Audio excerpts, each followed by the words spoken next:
Hey Dungeons & Dragons community, I love D&D, and 5th edition is my favorite edition by far, but that doesn't mean it's perfect, and I think we all agree a couple adjustments could make things even better. I have done a series of those adjustments, and this is the final video of those adjustments, where I'm going to be providing them to all of you who want them. Feel free to go to my WordPress account, grab those PDFs for all the variant content, and use them.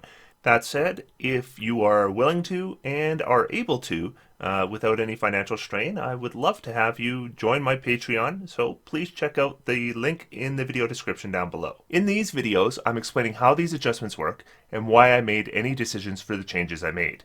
Today I'm going through my changes for 9th level spells. So 9th level spells are kind of interesting to do, because we are talking about the kind of spells that are almost designed to be broken.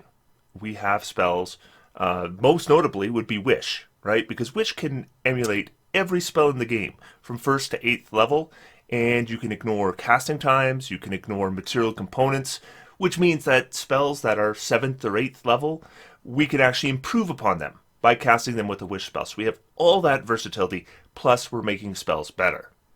We then have other spells that follow a graduated path. So spells like Cure Wounds, moving into spells like Heal, moving into Mass Heal, which can heal your entire party a huge number of hit points. But then we have other spells that don't work very well. The spell Weird, for example, isn't much better, if better at all, than the spell Fear, which is a 3rd level spell. We have spells like True Resurrection, and if we look at True Resurrection, in many ways it's worse than emulating a resurrection with a Wish spell, and that shouldn't be the case. So when I was doing these spells, in many ways it was kind of the easiest, because what I could do is I could go in and I could say, whatever this can do, it needs to be the best at it. So that's kind of what was going through my brain as I was getting into these spells. Now again, as with all the variants, this is only Players Handbook content. So if there are 9th level spells and other sources, you're wondering why I didn't cover them, that's why. So we're going to go over the variant, then I'm going to discuss what comes next. So let's get started.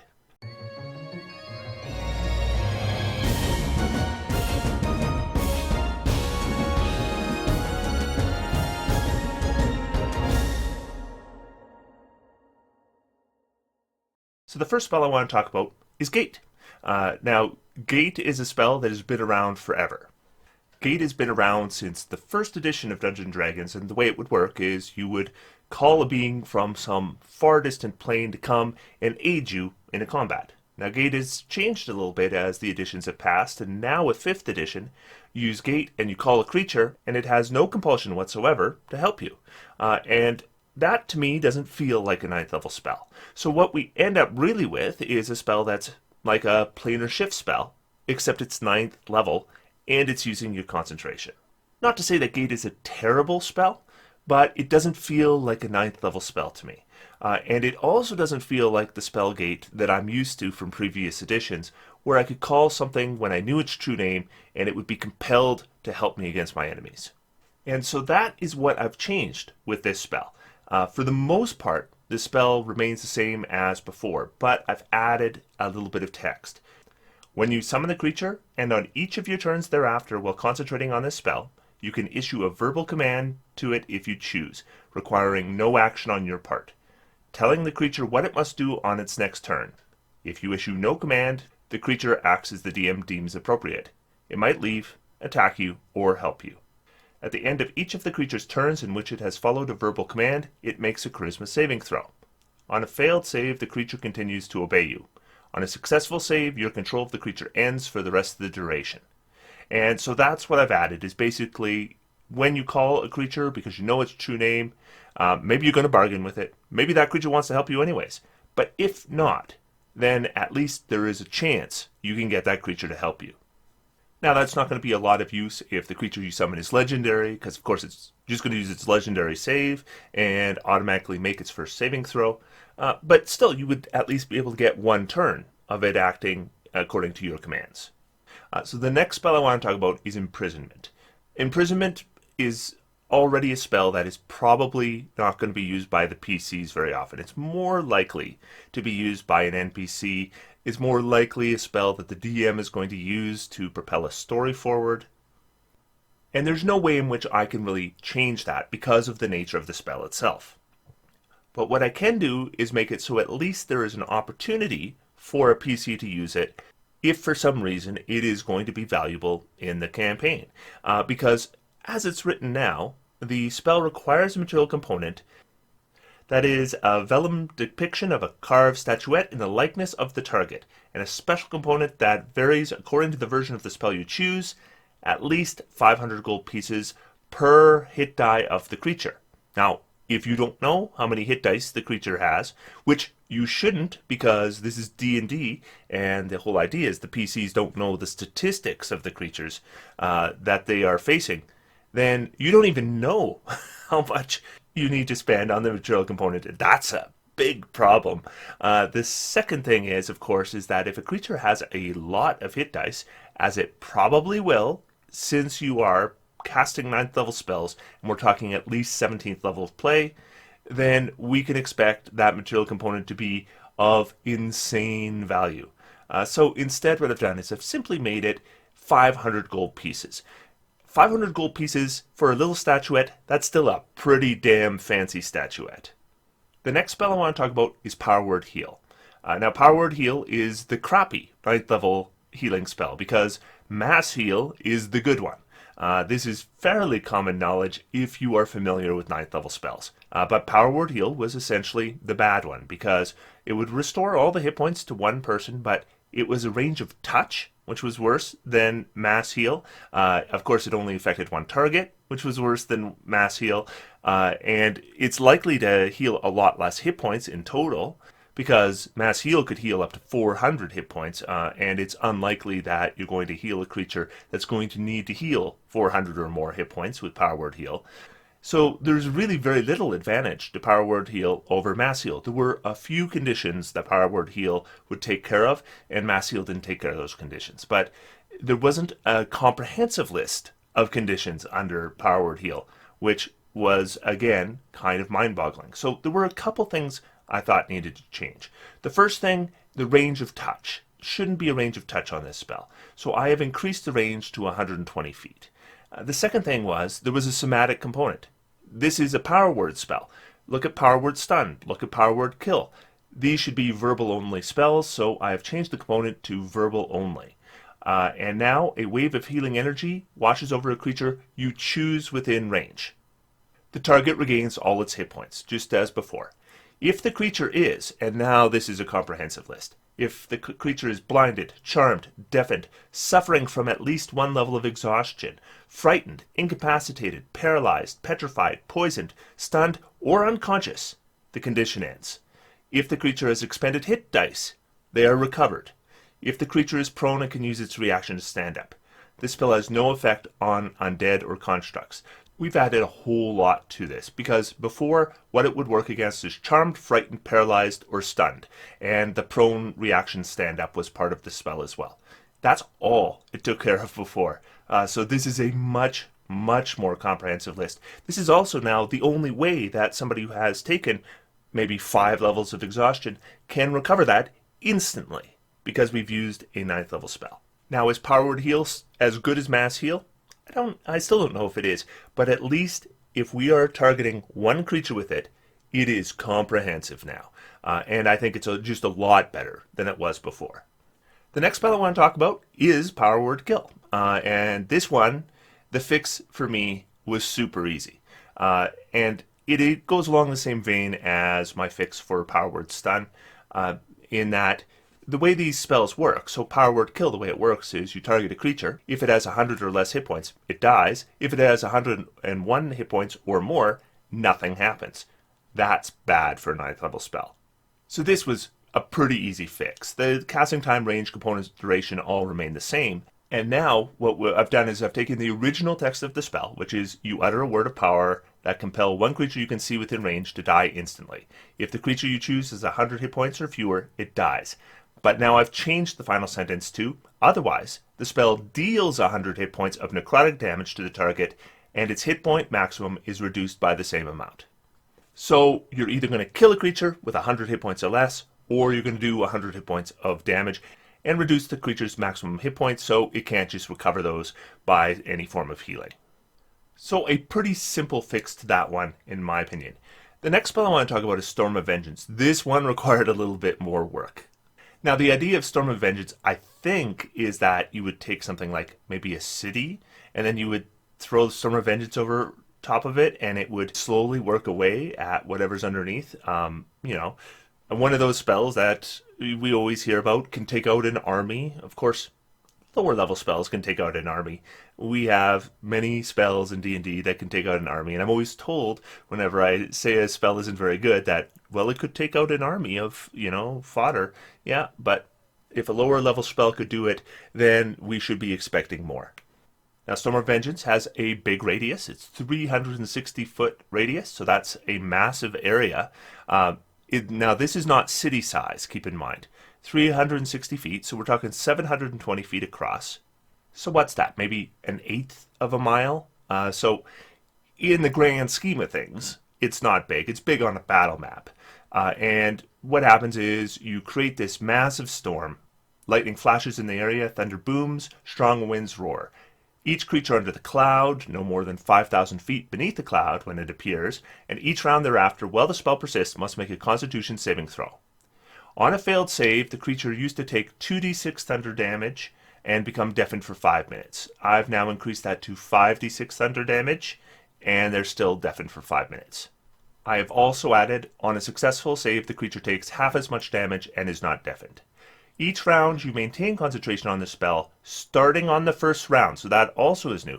Normally on the first round, all you get is the thunder damage. But now I've moved up the speed in which the other effects take place.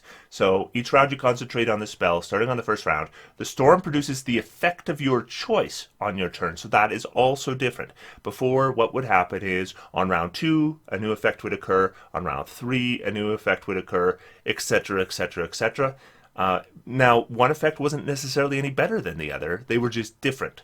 So what would happen is, each round a new effect would occur, and none of them were great. So what I've done now is you can choose the effect. You could have the same effect occur every round if you want, or change them up as you want. So that storm might be changing to a bunch of different things. It might keep as one thing that it does round after round.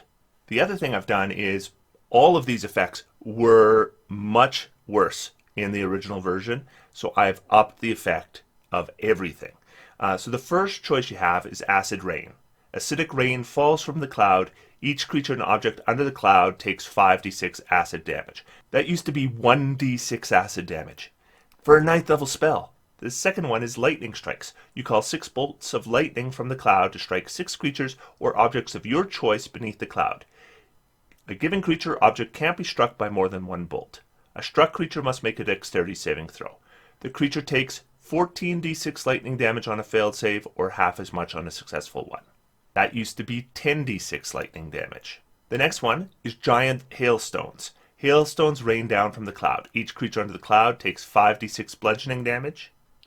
That used to be 2d6 bludgeoning damage. And then Torrential Sleet. Gusts and freezing rain assail the area under the cloud. The area becomes difficult terrain and is heavily obscured.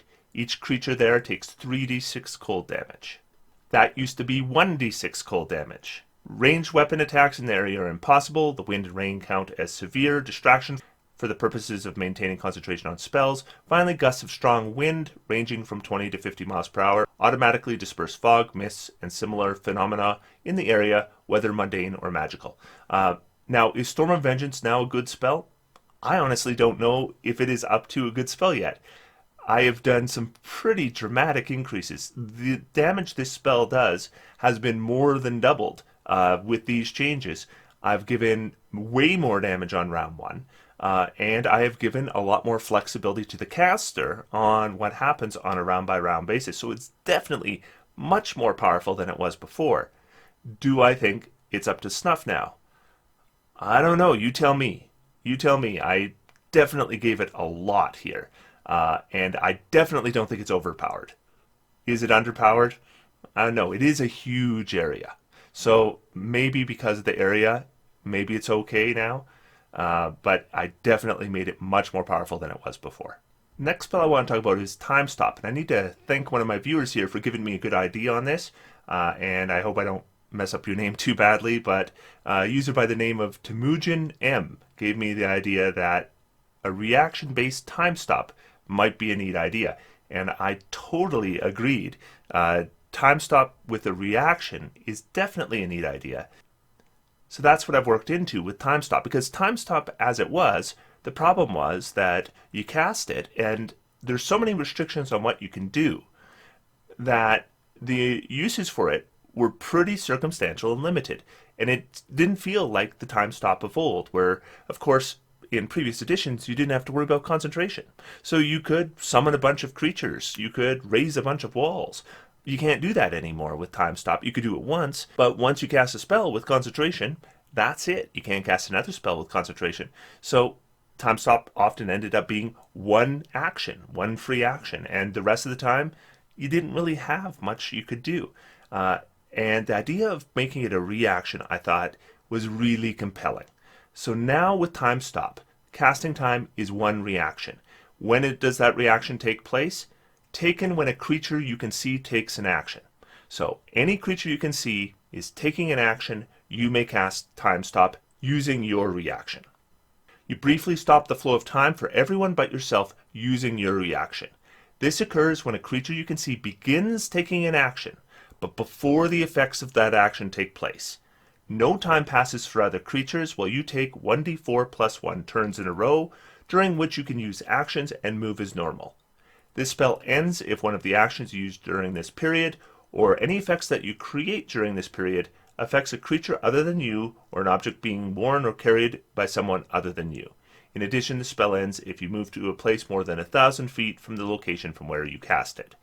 Once the spell ends, the interrupted action is immediately resolved. The effects of your turns taken while the time stopped may affect the results of that action as the DM deems appropriate. So, somebody's casting Power Word Kill at you. You cast Time Stop. You move out of their range. Now, that Power Word Kill isn't going to work once the time stop ends. Or maybe you put a wall of force around them.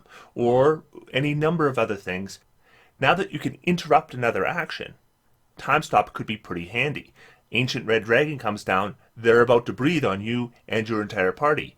You cast Time Stop, and you raise something like a Wall of Force. You could protect the entire party with that. So Time Stop has a lot of different uses now because we're using it as a reaction, and I do think it makes it a much more compelling and interesting spell, and definitely a spell that feels like a 9th level spell. The next spell I want to talk about is True Resurrection. And I have one problem with True Resurrection as written in the Player's Handbook, and that is, if I cast Wish and duplicate a Resurrection spell, then I have advantages over casting True Resurrection.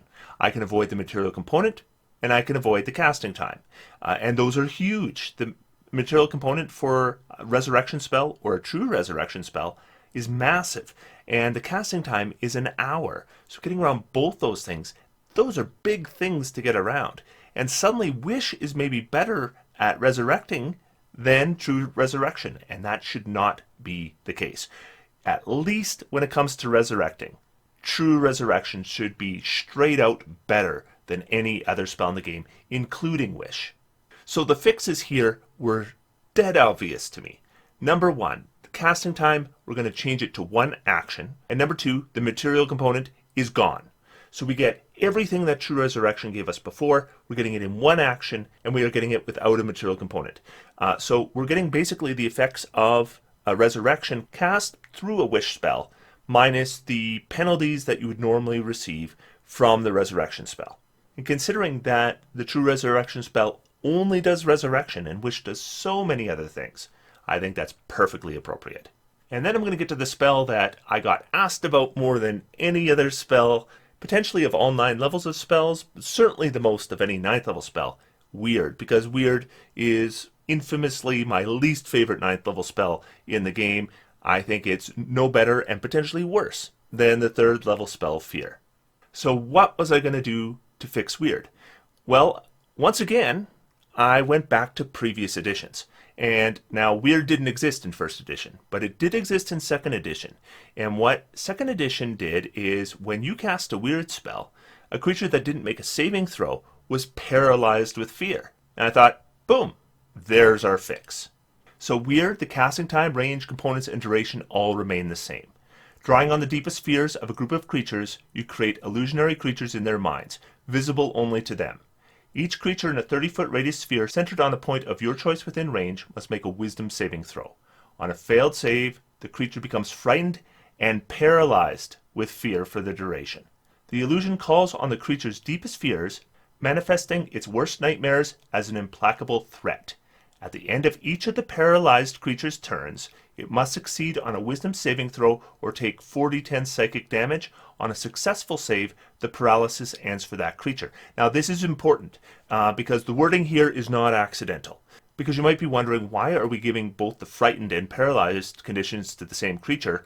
What is the point of the frightened condition? So the wording at the end here explains that. At the end of each of a paralyzed creature's turns, it gets a saving throw, and if it succeeds, the paralyzed condition ends. The frightened condition does not. The frightened condition is going to last until the spell ends, which is a duration of 1 minute.